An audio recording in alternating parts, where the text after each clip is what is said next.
tout le monde! Merci d'être là!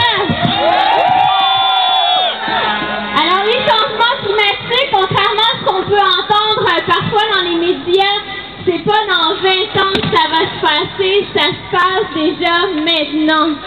Les populations les plus affectées sont les populations les plus pauvres de la planète et ceux qui émettent le moins de gaz à effet de serre. En fait, les 49 pays les plus pauvres de la planète sont responsables de seulement 7% des émissions de gaz à effet de serre, mais subissent déjà 98% des impacts.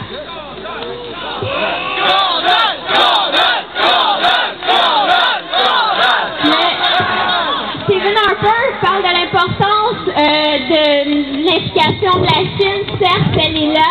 Par contre, il faut reconnaître qu'un Canadien émet 5 fois plus de gaz à effet de serre qu'un Chinois et qu'une bonne partie des émissions chinoises sont liées à notre mode de vie, notre mode de consommation ici.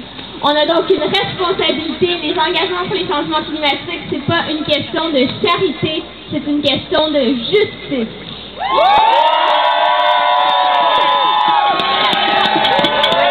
De tout temps, les grands changements qu'il y a eu dans la société ont été provoqués par des engagements citoyens, des engagements des citoyens qui se sont tenus debout, qui ont pris la parole, qui ont exigé des changements concrets.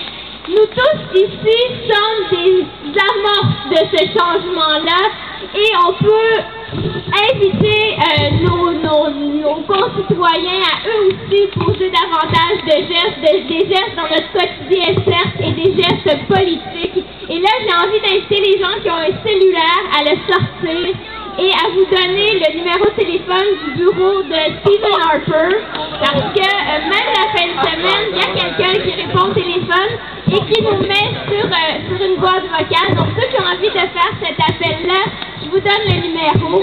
C'est le 613-992-4211.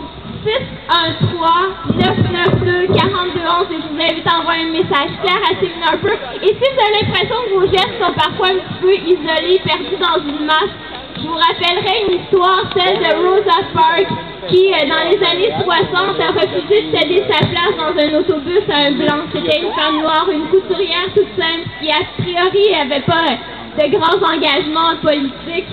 Eh bien, son geste a contribué à l'histoire et a contribué à un grand mouvement qui a permis au droit civil d'être transformé aux États-Unis. Et ce qui doit se passer pour les changements climatiques, c'est pas juste un changement anodin de quelque temps, mais c'est un grand courant mondial. Et comme le disaient certaines manifestations à travers le monde, c'est pas le climat qui doit changer, c'est le système. Et on en fait tous partie, on a tous le pouvoir d'agir. Alors, merci!